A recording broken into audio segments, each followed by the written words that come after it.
Greek পুরাণের সেই Hydra দানবের কথা মনে আছে, যার একটা মাথা কাটলে তার জায়গায় গজিয়ে উঠত আরও দুটি মাথা। সাপের বিষ দাঁত ভেঙে ফেললে যেমন তার ছোবল নিষ্ক্রিয় হয়ে যায়, ঠিক তেমনই শত্রুরা ভেবেছিল শীর্ষ নেতাদের হত্যা করলেই ইরানকে কাবু করা যাবে। কিন্তু ঠিক সেই মুহূর্তে ইরানের পাহাড়ের খাঁজ আর গোপন আস্তানাগুলো থেকে শুরু হলো একের পর এক চাল। তারা জানতো না রাশিয়ার দেখানো পথে হেঁটে তেহরান এমন এক মোজাইক ডিফেন্স বা নেতৃত্বহীন বলয় তৈরি করে রেখেছে, যেখানে কমান্ডারের মৃত্যু হলেও মিনি আর্মিরা নিজেদের মতো করে প্রলয় চালিয়ে যেতে পারে। স্যান্ডেলিনা সো, রূপচর্চায় আভিজাত্য। যুক্তরাষ্ট্রভিত্তিক সংবাদ মাধ্যম প্যালেস্টাইন ক্রনিকলের প্রতিবেদন থেকে এসব তথ্য জানা গেছে।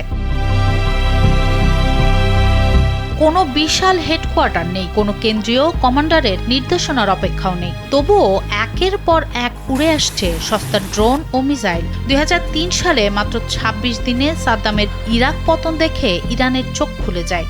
সোভিয়েত ইউনিয়নের এক সামরিক গোপন ড্রয়ার খুলে ইরান আজ এমন এক মোজাইক ডিফেন্স দাঁড় করিয়েছে, যেখানে সাপকে কাটলেও বিষ নামানো অসম্ভব। তারা বোঝে একক কেন্দ্রীয় কমান্ড কতটা বিপজ্জনক। তাই পুরো দেশকে 31টি সম্পূর্ণ স্বায়ত্তশাসিত সামরিক জোনে ভাগ করা হয়। প্রতিটি জোনে নিজস্ব অস্ত্র, আইআরজিসি ইউনিট, বাসিজ বাহিনী ও স্বাধীন সিদ্ধান্তের ক্ষমতা দেয়া রয়েছে। মূল কমান্ড সেন্টার ধ্বংস হলেও এই মিনি আর্মি পূর্ব নির্দেশনা অনুযায়ী লড়াই চালিয়ে যেতে পারে। এমনকি কমান্ডারের মৃত্যু ঠেকাতে আগে থেকেই 4 ধাপ পর্যন্ত বিকল্প উত্তরসূরি প্রস্তুত থাকে।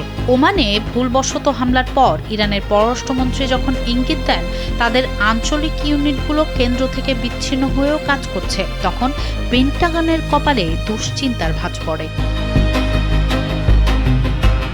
এই বিকেন্দ্রীভূত ব্যবস্থার সঙ্গে তারা যুক্ত করেছে সাশ্রয়ী অস্ত্রের মারাত্মক খেলা। কোনো দামি যুদ্ধ বিমান নয়, পাহাড়ের খাঁজে লুকিয়ে রাখা 20 থেকে 50 হাজার ডলারের শাহেদ ড্রোন দিয়ে তারা হামলা চালাচ্ছে। আর সেই সস্তার ড্রোন ঠেকাতে শত্রুকে $4 মিলিয়ন ইন্টারসেপ্টর মিসাইল অপচয় করতে হচ্ছে।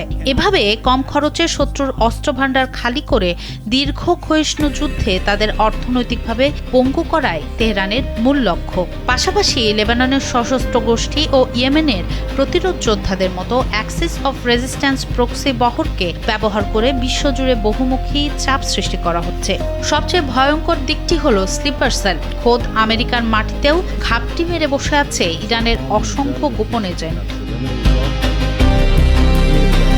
কেন্দ্রের সাথে যোগাযোগ বিচ্ছিন্ন হওয়ায় স্থানীয় কমান্ডাররা স্বীয় সিদ্ধান্তে হামলা চালানোই সম্প্রতি ওমানের মতো অনাকাঙ্ক্ষিত ঘটনাও ঘটেছে। আন্তর্জাতিক গণমাধ্যম প্যালেস্টাইন ক্রনিকল এর প্রতিবেদন স্পষ্ট করে, কেন্দ্রীয় নেতৃত্ব নিশ্চিহ্ন করে রাজধানী ছাড়খাড় হলেও এই আঞ্চলিক নেটওয়ার্ক যুদ্ধ থামাবে না। অর্থাৎ এই হাইড্রারূপী মোজাইক ডিফেন্সের সবচেয়ে ভয়ের দিকটি হলো, একে একবার চালু করলে খোদ তেহরান রাজনৈতিক যুদ্ধবিরতি ডাকলেও আঞ্চলিক কমান্ডারদের রক্তক্ষয়ী লড়াই থামানো প্রায় অসম্ভব হয়ে পড়বে।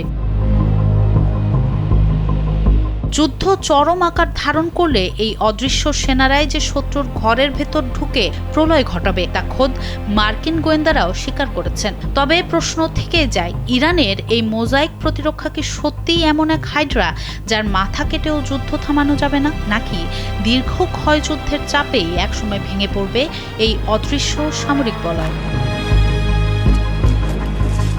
সোনম সিদ্দিকী, কালবেলা।